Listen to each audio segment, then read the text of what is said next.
Bonjour tout le monde, aujourd'hui on se retrouve avec Christiane. Bonjour. Et on va vous présenter en fait la rose de Jéricho. Qu'on appelle aussi la rose éternelle. Et qu'on pratique surtout à la pleine lune. C'est un rituel de purification. Oui. Voilà. Donc on va vous montrer ce dont on a besoin pour ce rituel. À savoir qu'il faut donc la rose de Jéricho, qu'on appelle rose éternelle, c'est une rose qui est sèche.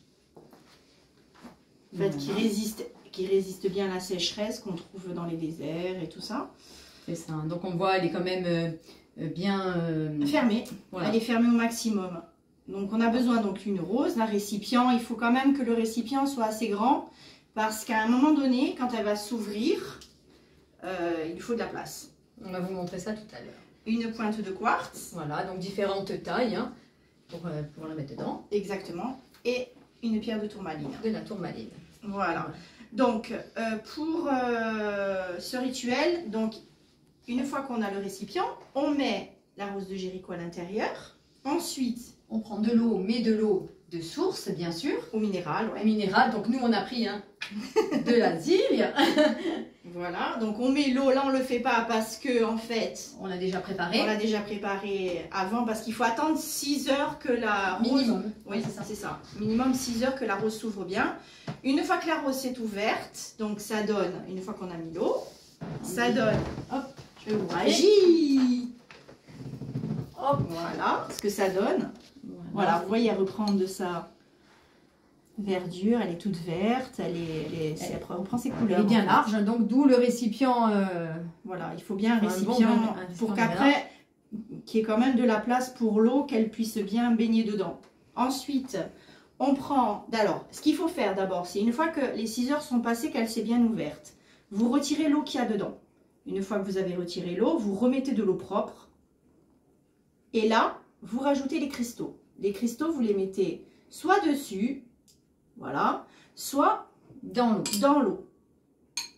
Et ça, vous le mettez au centre de votre maison, la pièce principale ou la pièce à vivre, la pièce où... Ceux où ils y sont le plus souvent. Oui, celle où vous sentez le mieux. Voilà, exactement. Et vous la laissez 7 jours dans cette pièce. Vous commencez le jour de la pleine lune, hein, donc, et vous la laissez 7 jours. Au bout de 7 jours, vous regardez l'eau. Alors, ce qui est bien, c'est d'avoir, si possible, un récipient transparent. Transparent, et oui. Parce que comme ça, au travers, vous allez voir de quelle couleur elle est l'eau.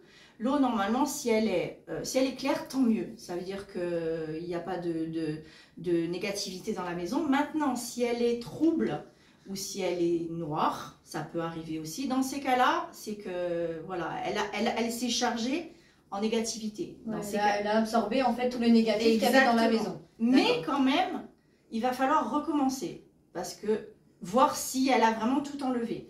Dans ces cas-là, on retire l'eau et on remet de l'eau propre en laissant toujours les cristaux. Et là, vous la laissez... Et aussi la rose. Et bien sûr, vous laissez la rose, les cristaux, mais vous faites que changer l'eau. Il n'y a que l'eau qui change.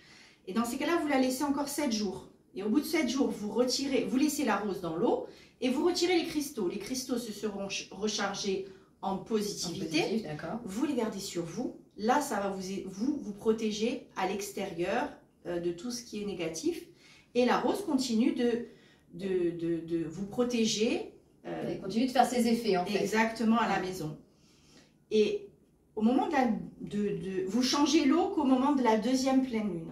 C'est-à-dire que la pleine lune d'après, vous rechangez l'eau, vous lui remettez. Maintenant, si vous voyez qu'il fait trop chaud à la maison, qu'elle manque d'eau, vous en rajoutez.